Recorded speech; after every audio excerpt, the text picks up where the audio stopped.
find the, so the question is find the contact force between the two blocks. This is block A and this is block B. इन दोनों के बीच में आपसे contact force पूछा है, बताइए.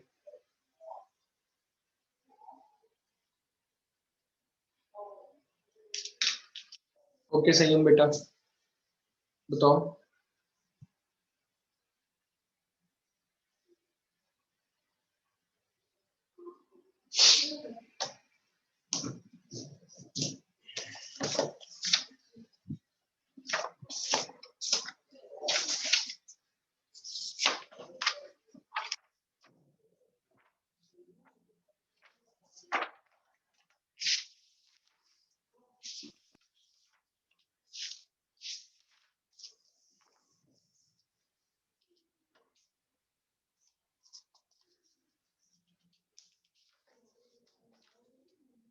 Answer बताइए इसके.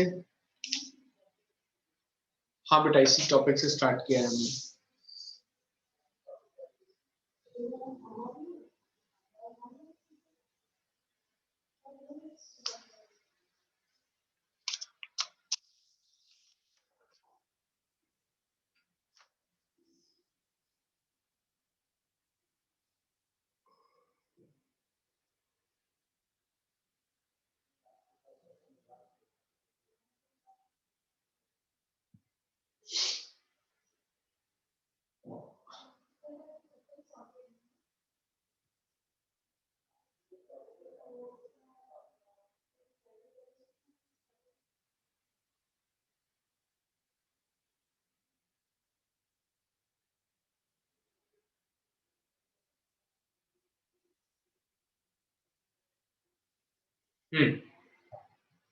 क्या हो गया कृष्णा? फिर तुम एग्जिट हो जाओ पहली फुर्सत में, क्यों टाइम पास कर रहे हो?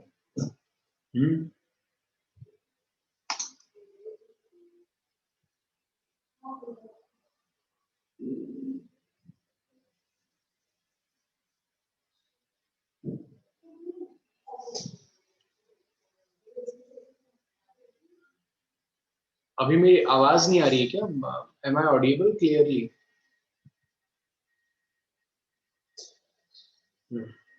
ओके.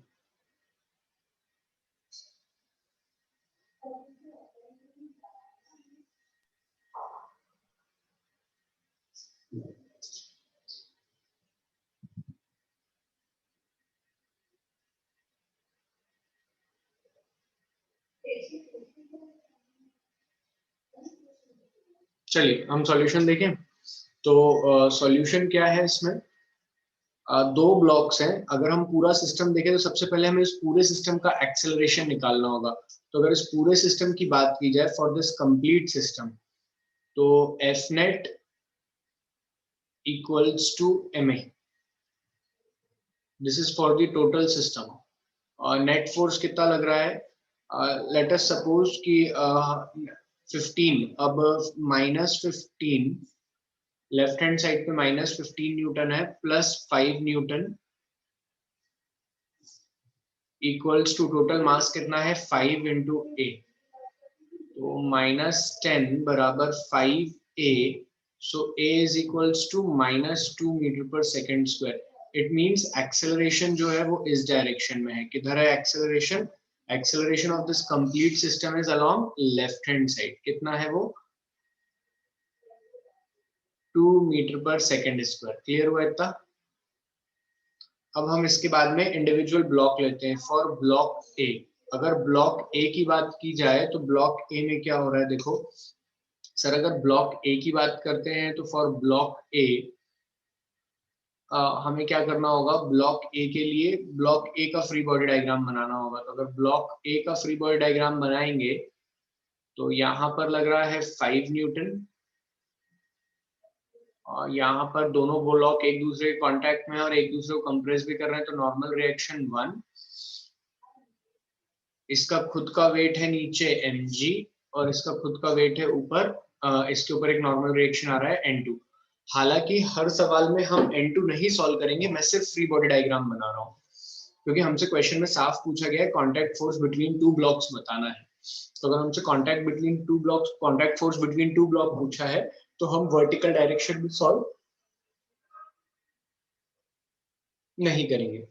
आंसर बहुत आसान है, 2mg है बिल्कुल, लेकिन हर बार सॉल्व नहीं करूंगा मैं, थोड़ा स्पीड में करेंगे सॉल्व। तो अब अगर हम बात करें एक्सेलरेशन की, तो एक्सेलरेशन का डायरेक्शन किधर है? एक्सेलरेशन का डायरेक्शन इधर है एंड इट इज 2 मीटर पर second square. So we will write the equation F net equal to ma for this block. अगर इस ब्लॉक का मास है 2 kg, तो इस ब्लॉक के लिए लिखेंगे तो एक्सेलरेशन के डायरेक्शन में लगने वाले forces positive, so n1 minus 5 is equals to mass कितना है? मास है 2 और एक्सेलरेशन भी है 2, so it will be n1 is equals to 5 plus 4 which is nothing but 9 newton n1।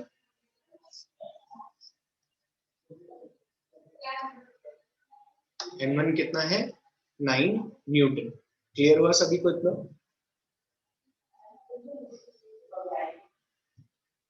Is it clear to everyone? So normal reaction between the two block is 9 Newton. Negative positive तो ईशान तुम्हारे ऊपर depend करता है ना। अगर मैंने इन answers को positive, मतलब मैंने ये वाला डायरेक्शन पॉजिटिव मान लिया बेटा, तुम चाहो तो इसे पॉजिटिव मान लो, तुम्हारा आंसर नेगेटिव आएगा, उससे कोई फर्क थोड़ी पड़ना है। क्लियर हुआ इतना?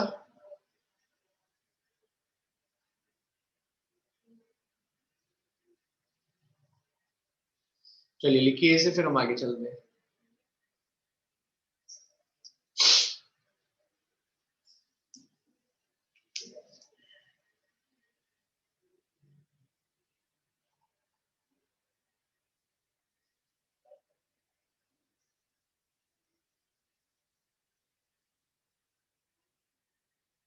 कौन सा वाला प्रांजलि?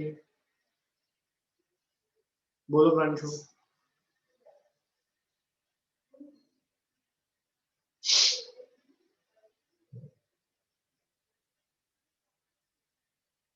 तुम पॉजिटिव ले लेते। अरे बेटा n1 माइनस 5 है तो उधर जाकर के प्लस हो जाएगा ना, कैसी बात कर रहे हो? तो n1 इक्वल्स टू 5 प्लस 4, यही तो लिखा है ऊपर। नहीं बेटा वर्षा नहीं, यही है। चलिए तो नेक्स्ट देखते हैं। Module beginner box 2, question number 2 and question number 3 quickly solve करो ना यार सभी लोग।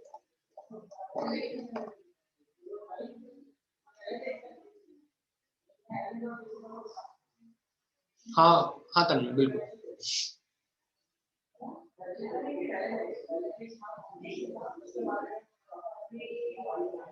नहीं ईशान, एक्चुअली मैंने इस डायरेक्शन को पॉजिटिव मान लिया। मैंने यहाँ पे इस डायरेक्शन को पॉजिटिव मान लिया। जैसे ही मैंने इस डायरेक्शन को पॉजिटिव मान लिया तो मैं अपना स्टेटमेंट यूज कर सकता हूँ कि एक्सेलरेशन के डायरेक्शन में लगने वाले फोर्सेस पॉजिटिव होते हैं। तो एक्सेलरेशन के डायरेक्शन में लगने वाले फोर्सेस पॉजिटिव लिख दिए मैंने। n1 पॉजिटिव और f उसके अपोजिट है तो नेगेटिव, 5 न्यूटन उसके अपोजिट है तो नेगेटिव। चलिए मॉड्यूल के मैंने क्वेश्चन लिखे हैं, मॉड्यूल का क्वेश्चन लिखा है मैंने, ये क्वेश्चन सॉल्व कीजिए ना सभी लोग।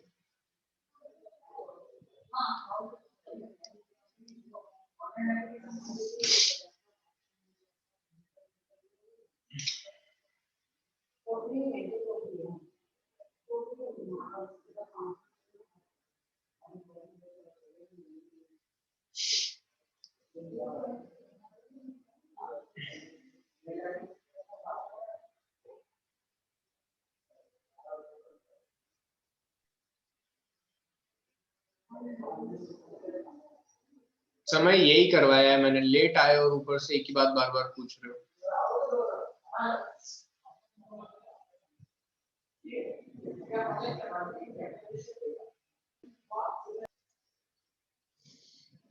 क्वेश्चन नंबर 2 क्या कह रहा है? There is a system of blocks, 3 block रखे हुए हैं, 2 kg 3 kg और 5 kg। Okay, so we have 2 kg,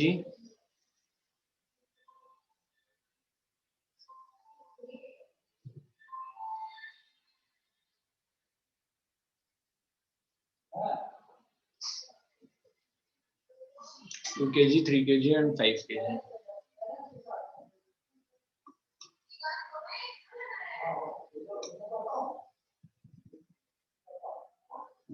और एक 10 न्यूटन का फोर्स लग रहा है। क्या लग रहा है? एक 10 न्यूटन का फोर्स लग रहा है। हमसे पूछा है एक्सेलरेशन ऑफ द सिस्टम बताइए और साथ ही साथ सारे ब्लॉक्स के बीच में कांटेक्ट फोर्स बताइए। तो हम सॉल्व करते हैं। अगर हम सॉल्व करेंगे तो पूरे सिस्टम के लिए, फॉर कंप्लीट सिस्टम,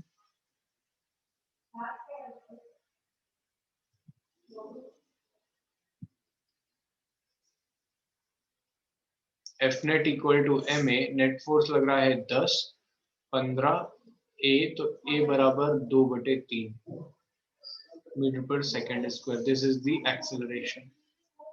ठीक है, 3 2 5 5 10, सॉरी 15 नहीं होगा। हाँ,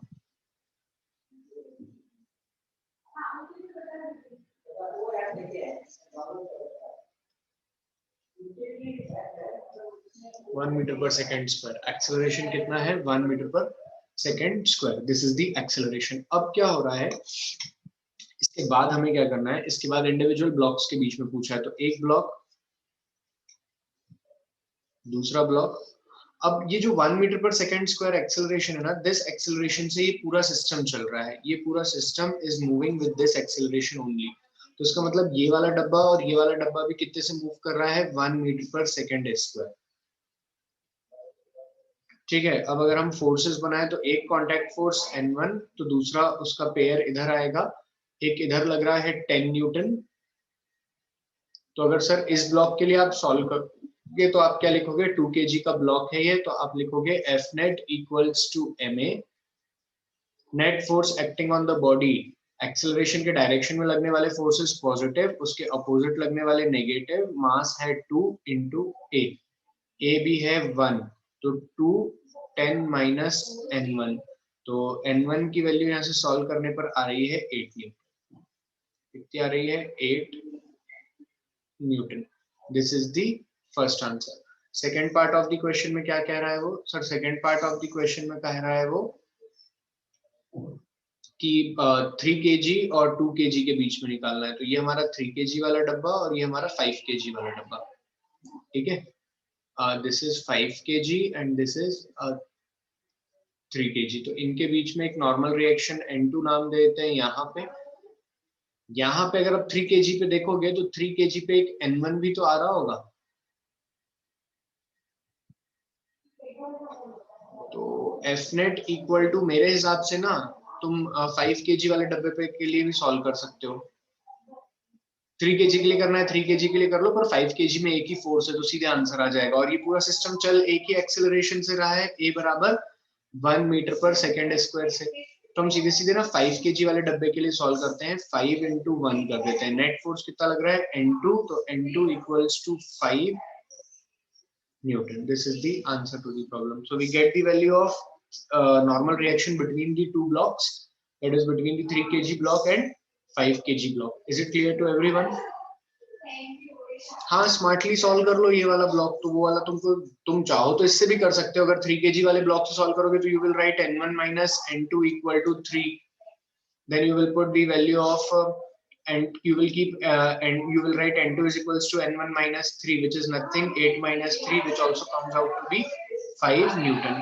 There is nothing new in that. Got it? Go ahead with question number 3.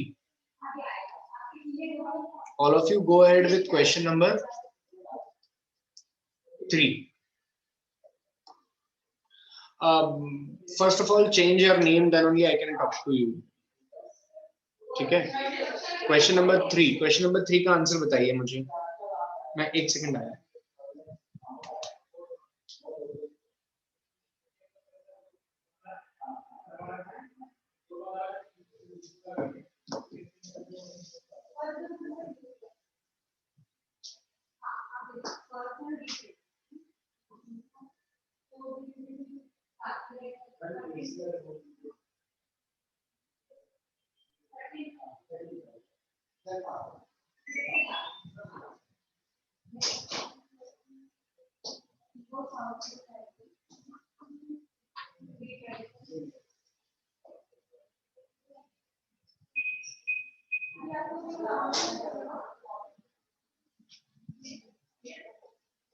Okay, question number 3 discuss करें।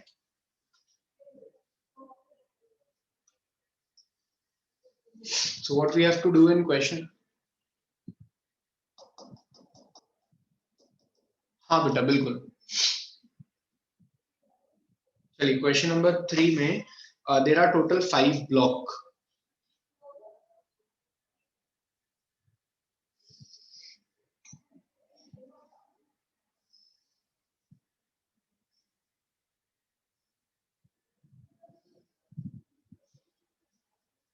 There are total 5 block of mass m। ठीक है, एक फोर्स लग रहा है P इन पे इस डायरेक्शन में, A B C D and E, like this we have.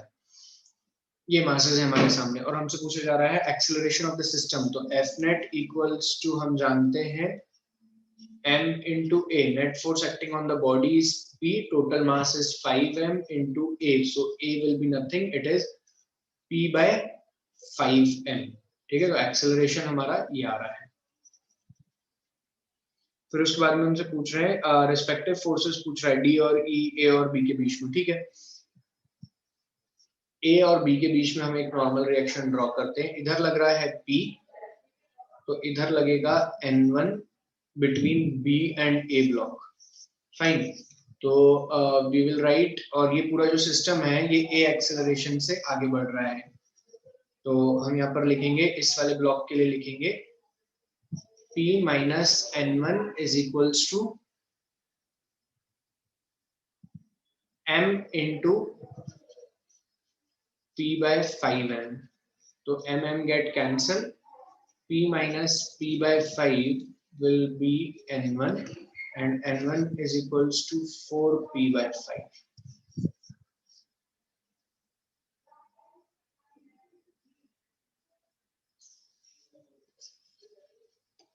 Got it everyone? ऐसे ही आप लोगों ने between CD, BC and AB भी निकाल लिया होगा। D सॉरी, क्या ये सबकी वैल्यू सेम आ रही है क्या? सबकी वैल्यू सेम आ रही है क्या?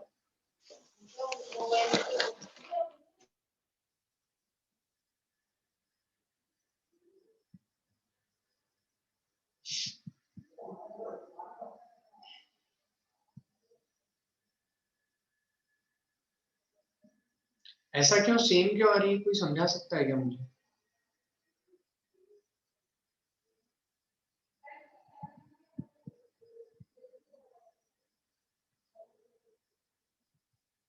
समझाओ यार, ऐसा क्यों सेम क्यों आ रही है वैल्यूज?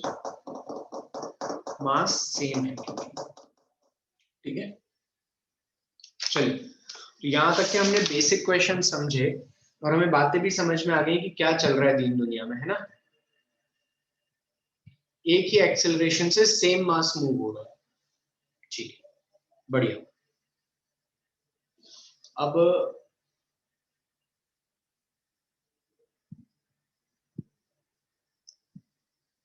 अब और आगे चलते हैं हम। तुम सबने देखा होगा एक मशीन जिसका नाम होता है वेइंग मशीन। नहीं आया क्या, डाउट है? अरे चलो इधर देखो, जल्दी देखो। सर डी की कॉन्टैक्ट फोर्स पूछ रहा है, तो आपने मन से पहले अब, अरे अरे अरे अरे तुम लोग कंफ्यूज हो। इधर देखो बेटा, जिनको प्रॉब्लम है 2 मिनट, एक 2 मिनट देख लेते हैं ना, सॉल्व कर लेता हूँ मैं, 2 मिनट सॉल्व कर लेता हूँ। चलो इधर देखो, सबकी वैल्यूज क्या आ रही है देखते हैं। इधर देखो, ए और बी के बीच में हमने एक्सेलरेशन निकाल लिया। अब बात करते हैं बी और सी ब्लॉक की। तो बी ब्लॉक पर क्या हो रहा है? बी ब्लॉक पर एक तो N1 आएगा और दूसरा बी और सी के इंटरेक्शन के कारण N2 आएगा। बी और सी के इंटरेक्शन के कारण एक N2 भी आएगा। ठीक है, तो B block is subjected to N1 and N2 and acceleration A। तो हम लिखेंगे F net equal to MA N1 minus N2 equals to M into A। N1 की वैल्यू है 4p/5, N2 की वैल्यू है M इंटू p/5m। ठीक है, m gate cancel, तो N2 is coming to be 3p/5। Okay, मेरी mistake थी, मैं गलत बोल गया। फिर C और D के बीच में बात करते हैं। हम क्या करते हैं, C और D के बीच में, जब हम C और D के बीच में बात करेंगे तो ये C है और ये D है, this is D, this is C। इनके बीच में जो फोर्स आ रहा है दैट इज N3, और यहाँ से एक N2 का रिएक्शन कंपोनेंट लग रहा होगा, ये N2 का। C और D के बीच में बोलो ना यार। अच्छा, C क्लियर हुई क्या ये बात? तो अगर हम C पर देखेंगे तो यहाँ से क्या लिख सकते हैं हम, N2 माइनस N3 बराबर M into 4 sorry p/5m। N2 की वैल्यू है 4,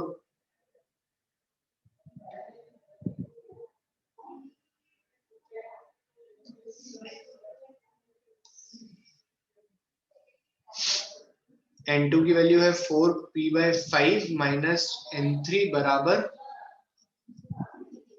p/5, so N3 will come out to be 2p/5। Is it clear to everyone? 3p/5 है क्या, सॉरी 3p/5, तो ये हो जाएगा 2p/5, सही। N3 क्लियर हुआ सभी को? मैं गलत बोल गया था, मेरा कहीं और ध्यान होगा। चलो, समझ में आया सभी को? आगे चले।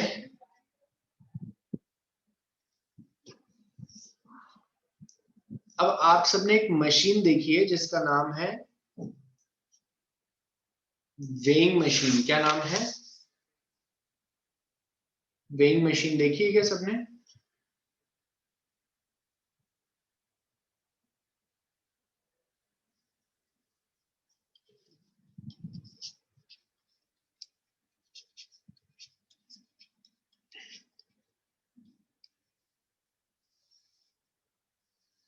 अब वो काम कैसे करती है हमें ये समझना है।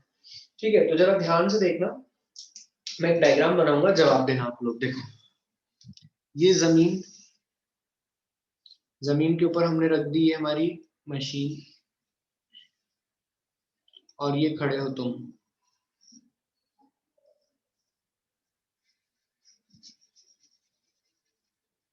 ये तुम खड़े हो, तुम्हारा मास कितना है, m। कितना होता है तुम्हारा मास, m। अब ये वेइंग मशीन होती है, ये जमीन होती है। अच्छा, वेइंग मशीन एग्जैक्टली क्या मेजर करके देती है हमें? उसमें एक स्प्रिंग लगी होती है, वो स्प्रिंग ऐसे ऐसे घूमती है, तो वेइंग मशीन हमें क्या मेजर करके दे रही है, हम देखते हैं, है ना। हम यहाँ पे दो बॉडीज के फ्री बॉडी डायग्राम बनाएंगे। अभी अर्थ हमारे लिए इतना इंपॉर्टेंट नहीं है, तो हम बनाते हैं एक डायग्राम तो आदमी का, कि एक आदमी, और एक डायग्राम बनाते हैं हम वेइंग मशीन का। ठीक है, अब वेइंग मशीन पे क्या क्या फोर्स आ रहे हैं, पहले तो आदमी पे देख लेते हैं। आदमी पे सर एक धरती माँ उसे खींच रही है mg से, और क्योंकि वो वेइंग मशीन के कांटेक्ट में था तो एक कांटेक्ट फोर्स N1 आ रहा है, यहाँ पे था ना कांटेक्ट में ये, तो एक N1 आ रहा है। अब इस एक N1 का रिएक्शन, एक्शन हुई है तो रिएक्शन भी हुआ होगा, रिएक्शन आ रहा है इधर। ठीक है, मान लेते हैं धरती से भी कोई संपर्क नहीं है, कुछ भी नहीं, बस वेइंग मशीन और आदमी है, इतनी बात चल रही है। क्लियर है क्या? हर किसी को ये बात क्लियर है क्या?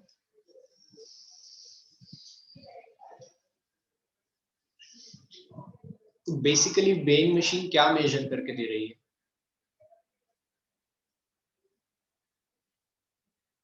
वेइंग मशीन क्या मेजर कर रही है? तुम्हारा मास मेजर कर रही है या N1 की वैल्यू? वेइंग मशीन क्या मेजर कर रही है? वेइंग मशीन आपका वेट नहीं मेजर करती, it is basically measuring N1 की वैल्यू। अब हो क्या रहा है कि जब तुम यहां पर देखोगे तो this complete system, this system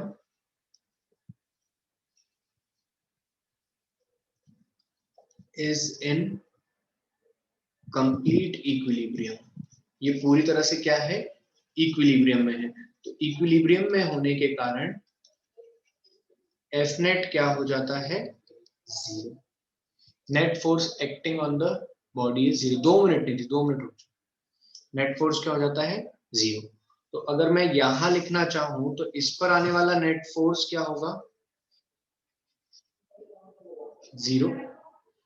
तो N1 वेक्टर, या अभी N1 ले लो, वेक्टर वेक्टर तो क्या एक ही डायरेक्शन में, minus mg equal to zero, N1 equal to mg। और यही वेइंग मशीन ने मेजर करके हमको दिया है, यही वेइंग मशीन ने हमको मेजर करके दिया है N1 की value which is nothing but equal to mg। तो हम कहते हैं कि हमने हमारा वेट मेजर कर लिया। क्लियर हुई के बाद y0 बेटा यहाँ पे कहीं y डायरेक्शन में जब तुम मशीन पर खड़ी होती है तो चलती है क्या, संयम जब तुम मशीन पे खड़े होते हो तो ऊपर नीचे चल रहे होते हो क्या, ऐसा होता है कि तुम ऊपर जा रहे हो मशीन नीचे आ रही है और तुम्हारा वेट मेजर हो रहा है, नहीं ना। तो इसीलिए जब कोई मोशन ही नहीं हो रहा है, यहाँ पर सब कुछ रेस्ट में है, इट मींस क्या हुआ है, नेट फोर्स का जो सम है उस कारण कोई भी मोशन नहीं हो रहा है, it means net force equal to zero. तो अगर नेट फोर्स जीरो है तो हमको जो मशीन ने मेजर करके दिया है वो N1 की वैल्यू दी है which is coming to be mg। Is it clear to everyone?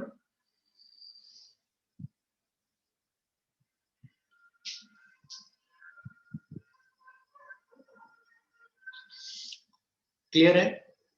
अच्छा तो लिखो इन केस ऑफ, जल्दी से लिखते जाओ, in case of weighing machine,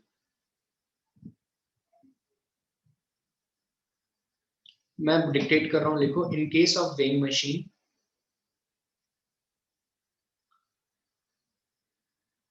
it is kept on a stationary surface, it is kept on a stationary surface and a man stands perpendicular to the machine, and a man stand perpendicular to the machine, perpendicular to the machine। लिख लिया इतना?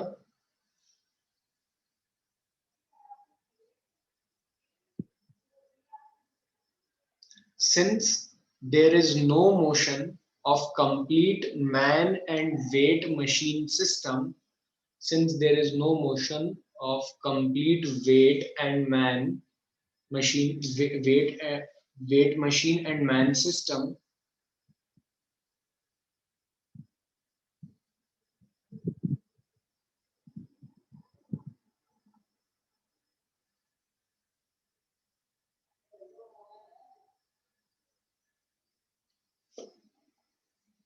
since there is no motion of weight and man, weight machine and man system,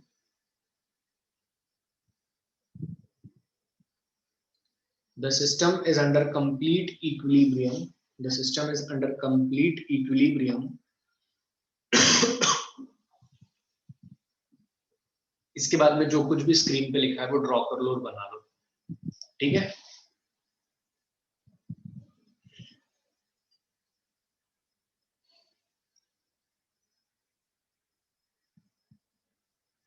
The weight machine and man are in complete equilibrium, the weight machine and man are in complete equilibrium, F net equal to 0।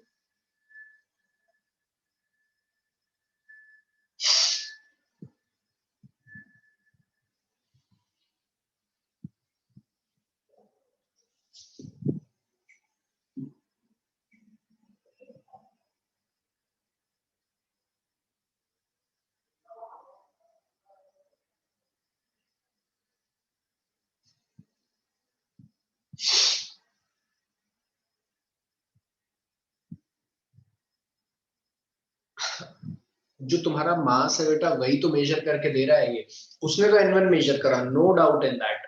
Machine ने क्या major करा है, मैं यहाँ पे लिख देता हूँ मशीन ने क्या मेजर करा है, ये रही हमारी मशीन। तो मशीन ने क्या मेजर करके दिया है, मशीन ने तुम्हें N1 मेजर करके दिया है। अब N1 का जो फॉर्मूला निकल कर आया है वो तुम्हारे मास पर डिपेंड करता है, इसीलिए हम सेटिस्फाई हो जाते हैं कि हाँ इसने जो मेजर करके दिया है वो हमारा मास इंटू जी का प्रोडक्ट है, वेट। ठीक है, हो सकता है N1 के फॉर्मूले में आगे जाकर ऐसा भी कुछ आ जाए mg+2 mg+3, तो फिर वो तुम्हारा एक्चुअल वेट थोड़ी, वो तुम्हारे वेट से ज्यादा या कम कुछ बता रहा है, वो हम देखेंगे कैसे आएगा। ठीक है,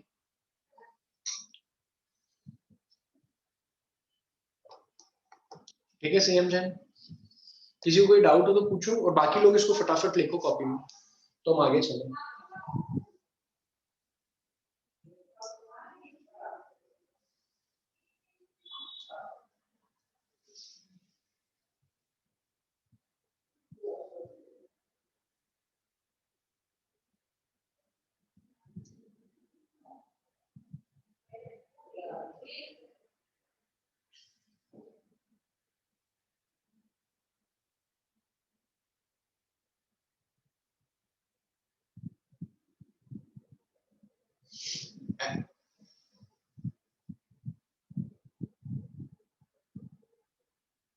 नहीं, हाँ अब देखो, अब एक बच्चा में बिल्कुल सही, प्रांशु बहुत अच्छी बात पूछी। निधि 2 मिनट रुक जाओ। देखो, हमारे को जो मशीन दिखाती है वो क्या दिखाती है, 2 मिनट सबने लिख लिया क्या पहले, 2 मिनट लिख लिया क्या, इधर देखो सबने कंप्लीट लिख लिया है, तो मैं एक बार डिस्कस करना चाहता हूँ यहाँ पे।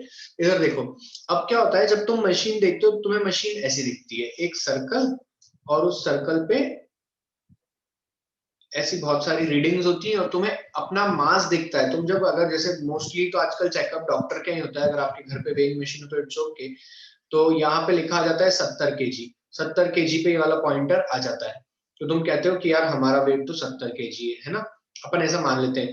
बेसिकली तुम्हारे को जो मशीन ने मेजर करके दिया है ना, बेसिकली जो मशीन ने मेजर करके दिया है वो तो वेट ही है। क्वेश्चन आता है ऐसा, मशीन ने जो नापा है वो क्या नापा है, मशीन ने तो वेट ही नापा है। वो जो ये जो व्हाइट कलर का मैंने डायल बनाया है ना, ये व्हाइट कलर का डायल, और इसको कहते हैं स्केल। ये स्केल जो होती है ना, ये scale calibrated such that it shows man's actual weight, actual mass। क्योंकि एक आम आदमी के लिए तो फिजिक्स इतना हर किसी को आता हो ऐसा जरूरी नहीं है, तो वो डिवाइड बाय 10 नहीं कर पाएगा। मशीन ने, मेरी बात सुनो, मशीन ने क्या मेजर करा है, मैं फिर से कह रहा हूं मेरी बात सुनो, मशीन ने क्या मेजर करा है, मशीन ने N1 ही मेजर करा है बेटा। लेकिन तुम्हें जो दिखता है ना, वो जो स्केल ऐसी ऐसी कांटा घूमता रहता है, उस कांटे पे जो तुम्हें दिखता है ना, वो हमने चालाकी से स्केल दिखने वाली चीज ऐसी बना दी है जिसपे कि तुम्हें एम दिखे। मान लो आजकल तो डिजिटल वैल्यूज आ गई है, तो डिजिटल वैल्यू में सर्किट जब बनाया जाता है तो सर्किट में एक चिप लगती है, वहां पर ऑलरेडी डिसाइडेड होता है डिजिटल में कि जब जो वैल्यू रीड करोगे उसमें डिवाइड बाय 10 करके डिस्प्ले पे दिखाना। क्लियर हुई बात।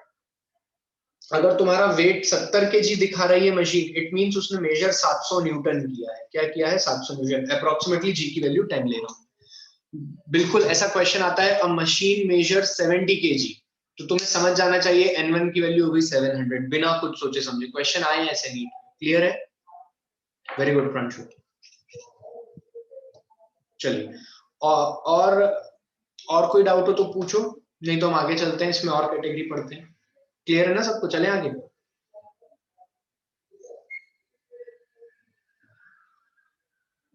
हाँ जल्दी करो निधि। जो तुम कह रही हो ना, बेसिकली मैंने यहाँ पे ये कुछ बताना जरूरी नहीं समझा यहाँ पे ग्राउंड का, तो तुम्हारी बात ग्राउंड मतलब मैं समझा नहीं थोड़ी। जब तक जब तक मेरी बात सुनो, जब तक तुम्हें क्वेश्चन में मास नहीं पूछा जाता है तुम्हें N1 ही रिपोर्ट करना है। अगर क्वेश्चन में पूछता है what is the reading of the machine, तो मशीन की रीडिंग तो मास में आती है, फिर तुम डिवाइड बाय 10 करके बताओगे, ठीक है।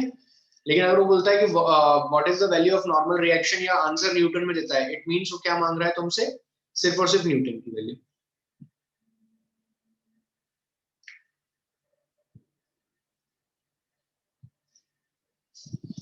सौम्य और निधि, तुम्हारा डाउट मैं क्लियर करता हूँ, तुम सेम ही बात पूछ रहे हो दोनों। 2 मिनट पहले मैं थोड़ी सी और बातें बता दूं फिर क्लियर करता हूँ।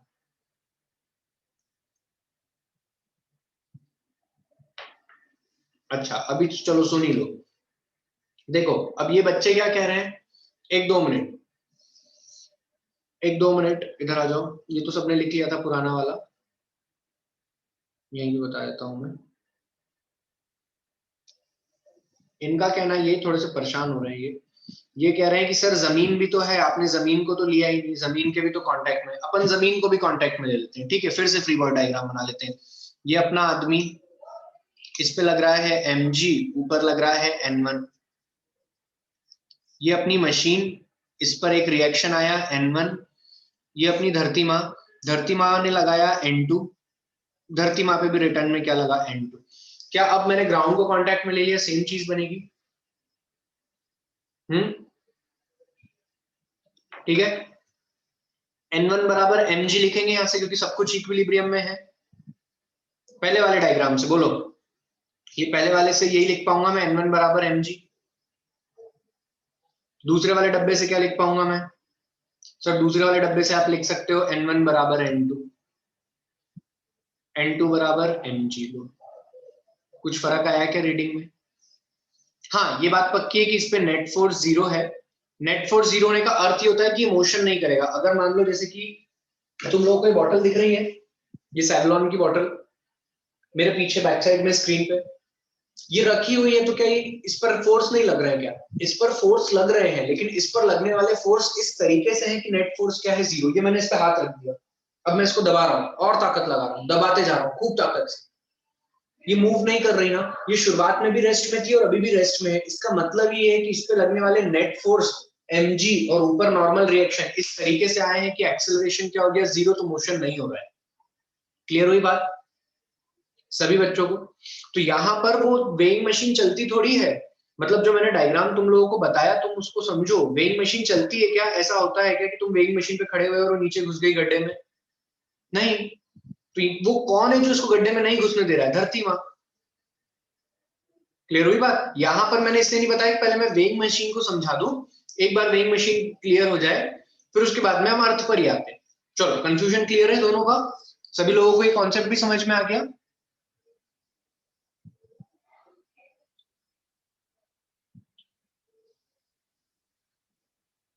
चलिए मैं इसमें थोड़ा और आगे चलता हूं। मान लीजिए तुम में से कोई एक बच्चा था जिससे हमने कहा कि वेइंग मशीन लेके आना है, अपने घर से वेइंग मशीन लेके आना है। वो घर में ना फ्लैट था, उसका उसका रो हाउस नहीं था, उसे घर का फ्लैट था, फ्लैट में रहता था वो लड़का। तो वो अपने घर में गया, 30 हाई राइज फ्लैट था। इंदौर में भी कोई वैसे तो हाई राइज फ्लैट है नहीं, बट मान लो कि कोई 30 मंजिला 40 मंजिला फ्लैट है। उससे कहा कि भाई तू आज मशीन लेकर के आना तेरे घर से, तेरे घर में मशीन है ना, हम एक्सपेरिमेंट करेंगे क्लास में।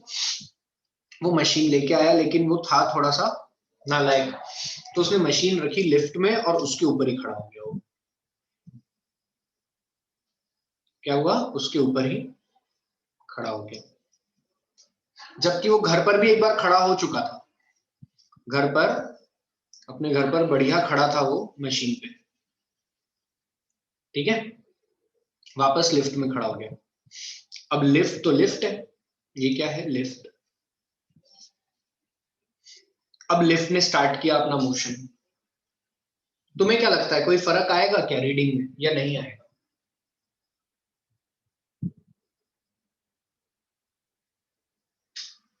आएगा या नहीं आएगा?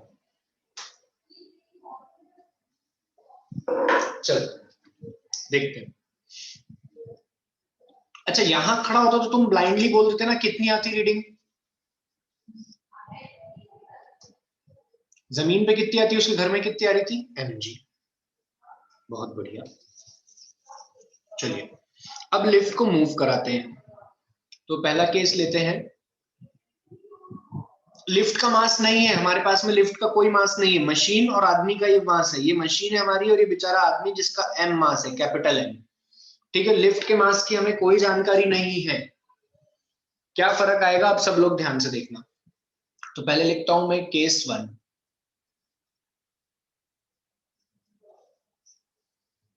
if lift is stationary. Stationary का मतलब क्या हुआ? लिफ्ट रुकी हुई है, नो मोशन। अब लिफ्ट रुकी हुई है, मान लो लाइट चली गई, ये घुसा अंदर और लाइट चली गई, तो क्या मेजर करेगी मशीन? आदमी का फ्री बॉडी डायग्राम बनाओ।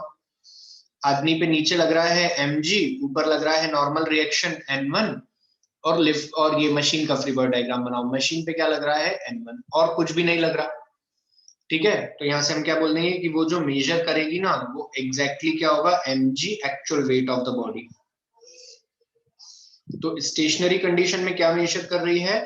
स्टेशनरी कंडीशन में it is measuring actual weight of the body. Clear हुई इतनी बात? जब लिफ्ट नहीं चल रही थी, अब क्या हुआ? अब लिफ्ट चलने लगी।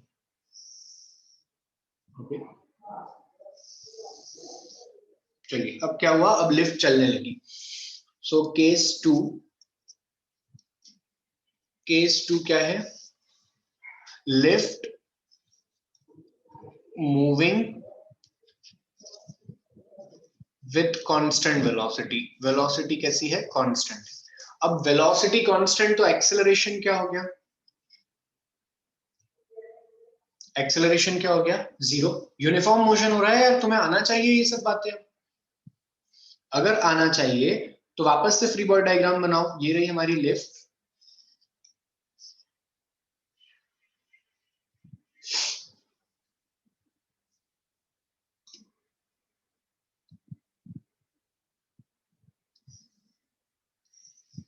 ये रही हमारी लिफ्ट, और इसमें खड़ा है एक आदमी।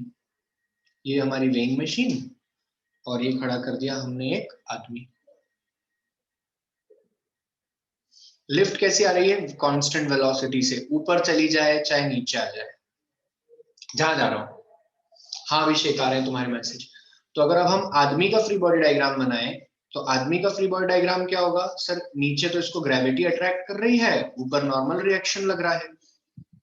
और अगर वेइंग मशीन का फ्री बॉडी डायग्राम बनाए, तो वेइंग मशीन पे तो नॉर्मल रिएक्शन आ रहा है n1, तो यहां से हम बोल सकते हैं F net equal to 0।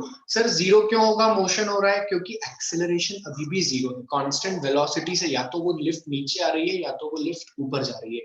So in that case again n1 बराबर क्या आ जाएगा? mg, and weighing machine is reading the actual weight of the body, actual weight of the body, weight of the body। Clear हुआ सभी को? अभी भी क्या रीड कर रही है वेइंग मशीन? Actual wait. किसी की आत्मा में कोई दुख? चलिए, अब इससे और आगे चलते हैं हम, सेम कॉन्सेप्ट से और थोड़ा सा आगे चलेंगे। केस 3 क्या है? केस 3 में हम कर रहे हैं लिफ्ट मूव डाउन, और एक्सेलरेशन है a। एक लिफ्ट a एक्सेलरेशन से नीचे आ रही है। ये वेइंग मशीन और ये आदमी।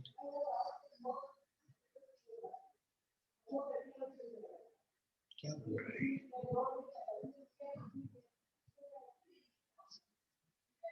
ये हमारा आदमी, ठीक है।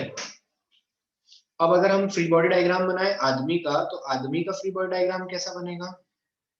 सर नीचे लग रहा है mg, ऊपर लग रहा है नॉर्मल रिएक्शन n1, और ये रही हमारी वेइंग मशीन, इस पर भी आ रहा है n1। और सर मजे की बात क्या है बताएं?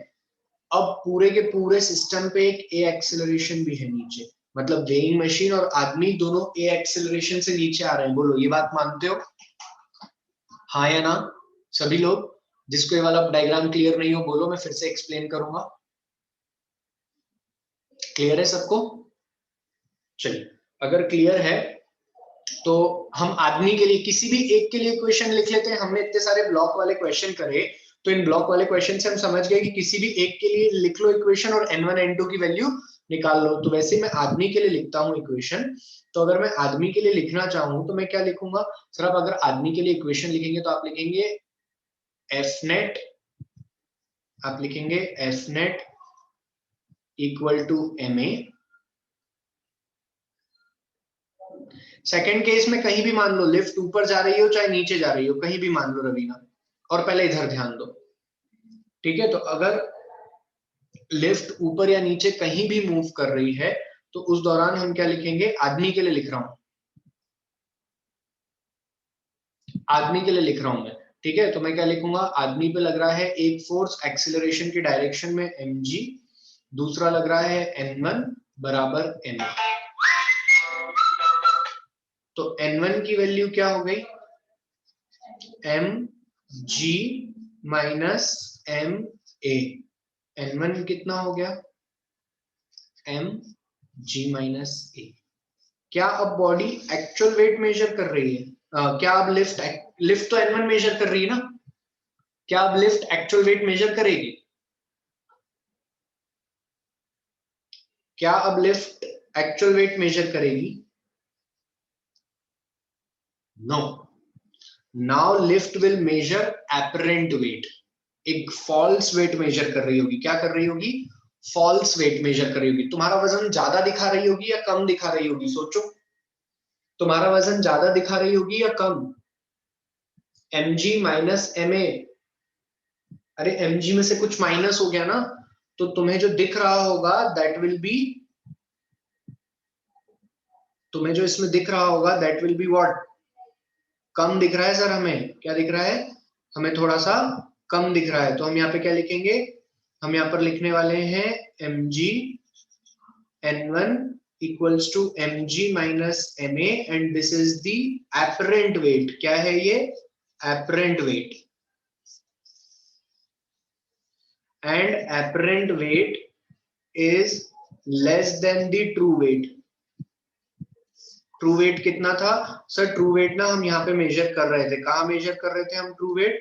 सर ट्रू वेट हमने यहाँ पे मेजर किया था केस 1 में। This is the true weight. बोलो ना यार, कहानी आई कि नहीं समझ में?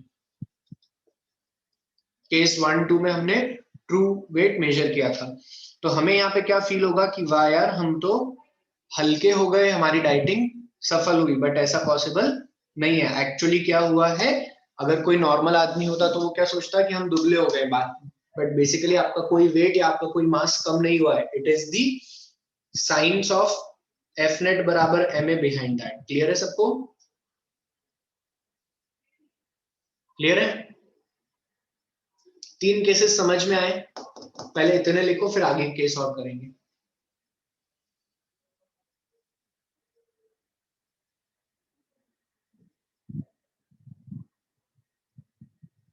लिखो ना वेइंग मशीन।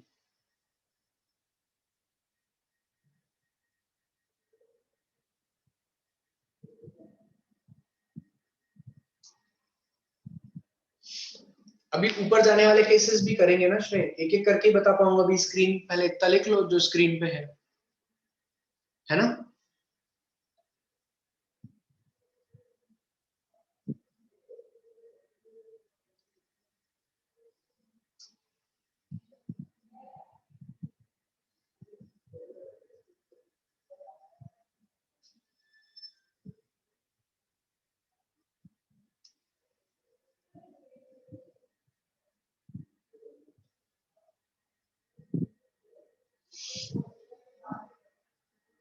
अच्छा, जिस किसी का भी वीडियो ऑन है ना प्लीज ऑफ कर दो बेटा, वो बाकी स्टूडेंट्स को भी डिस्टर्ब कर रहा है।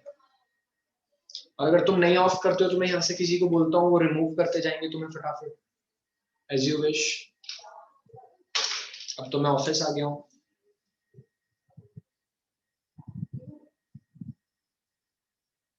जो कोई भी है बाय मिस्टेक भी हो जाता है ऑन, तो प्लीज वो क्या अननेसेसरी स्क्रीन पे बार बार पिंग करता है।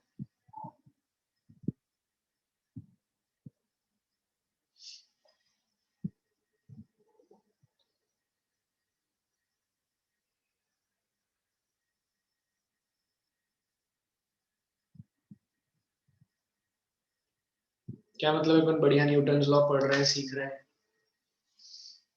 तो तुम भगा दिए जाओ क्लास से? चलो लिखो फटाफट।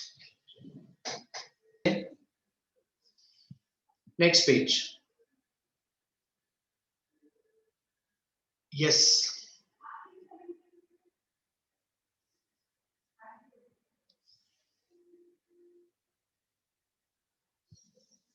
चलिए तो एक केस 4 देखते हैं। आगे आगे स्टार्ट करते हैं केस 4। अब केस 4 में क्या हो रहा है बेटा, अगर हम देखें तो ये हमारे पास में एक बॉडी, ये हमारा लिफ्ट है।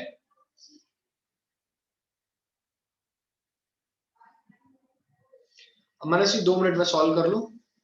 अच्छा हाँ, वो लिखना होगा ना आप लोगों को। इसमें आप लोगों को ये लिखना है, ये लिख लो यार, दिस इज यूजफुल। कभी कभी ना, कभी कभी नीट में ऐसा भी पूछा जाता है, मतलब अगर बहुत ही सिंपल पेपर बन रहा हो तो पहले कभी पूछ लिया जाता था कि apparent weight less than equal to true weight, greater than true weight, apparent weight 0। तो जवाब दे देना आपको।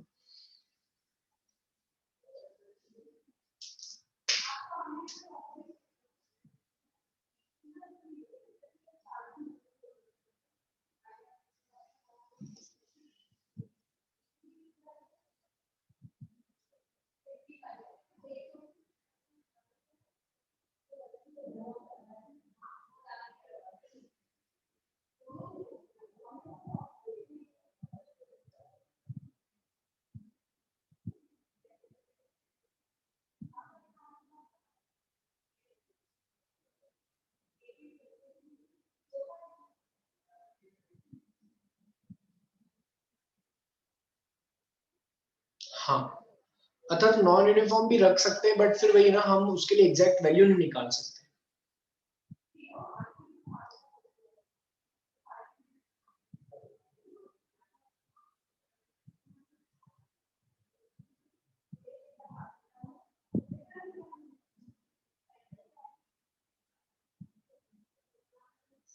चलिए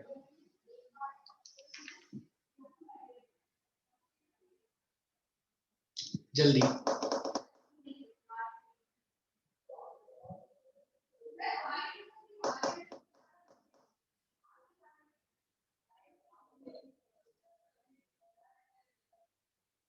ठीक है,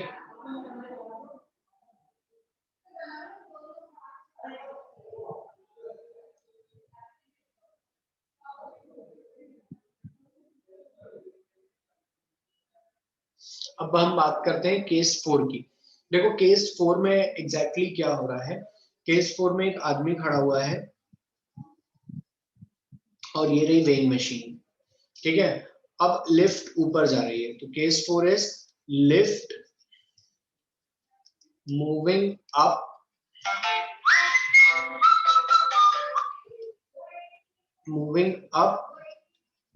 with acceleration,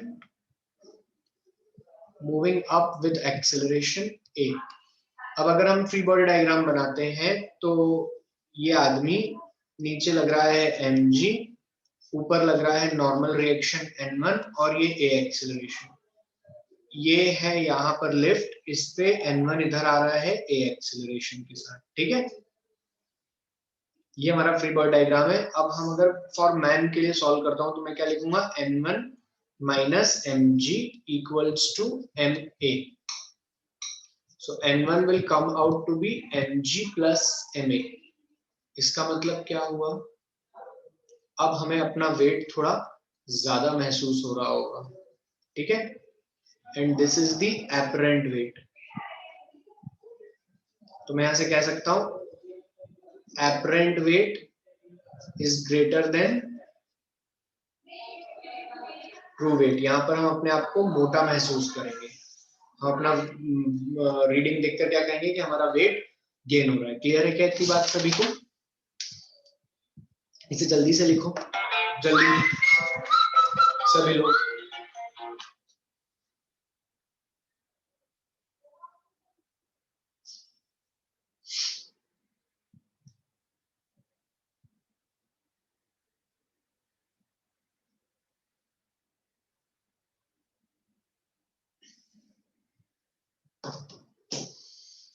बिल्कुल।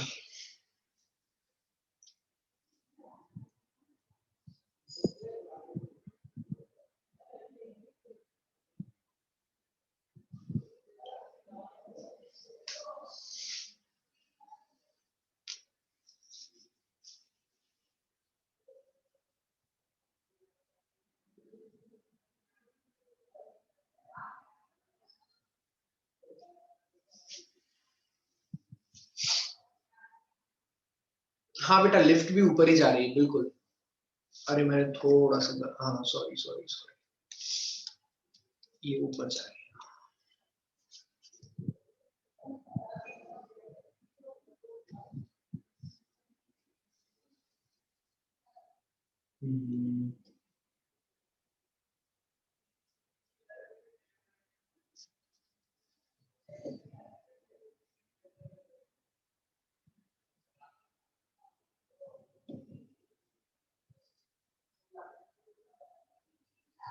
तुम्हारे सामने ही है, तुम कर भी सकते हो try.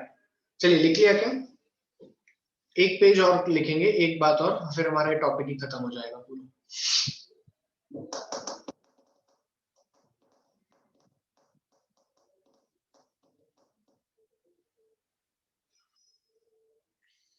Done everyone?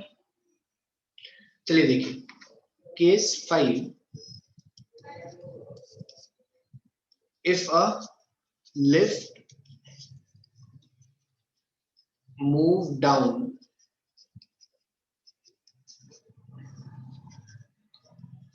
with acceleration equals to acceleration due to gravity. Acceleration due to gravity. A equals to G, and the diagram is like this. This is the man standing in the lift. This is the machine, and it is coming like this. G. तो अगर हम आदमी का free body diagram बनाएंगे तो it will be mg downwards, normal reaction upward. Machine का बनाएंगे तो normal reaction n1, n1, and they all have g downward. So if I write the equation, it will be mg minus n1 equals to m into a. mg minus n1 mg, and n1 is coming to 0. यहाँ पर apparent weight क्या हो गया? 0. This is the condition. This is the condition of weightlessness. Weightlessness is achieved. ना free fall में तो जी लग रहा होता है ना बेटा तेरे पे, संयम जैन, फ्री फॉल में तो जी लग रहा होता है।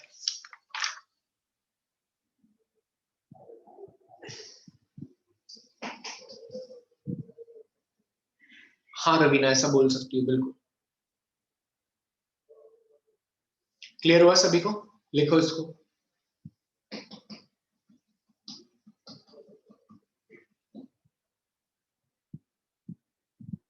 मैग्नीट्यूड वाइज तो जी होगा ना सॉम में।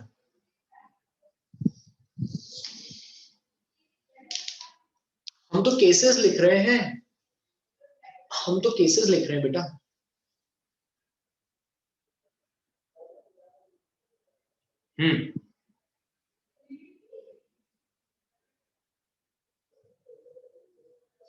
एक्सेलरेशन के डायरेक्शन में लगने वाले फोर्सेस पॉजिटिव,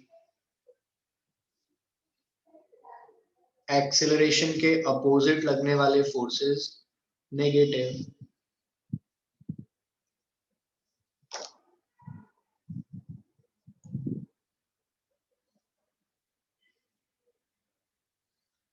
चलिए तो यहाँ पे हमारे केसेस कंप्लीट होते हैं। कुछ क्वेश्चंस हैं होमवर्क प्रैक्टिस में जो कि आप लोगों को सॉल्व करने हैं।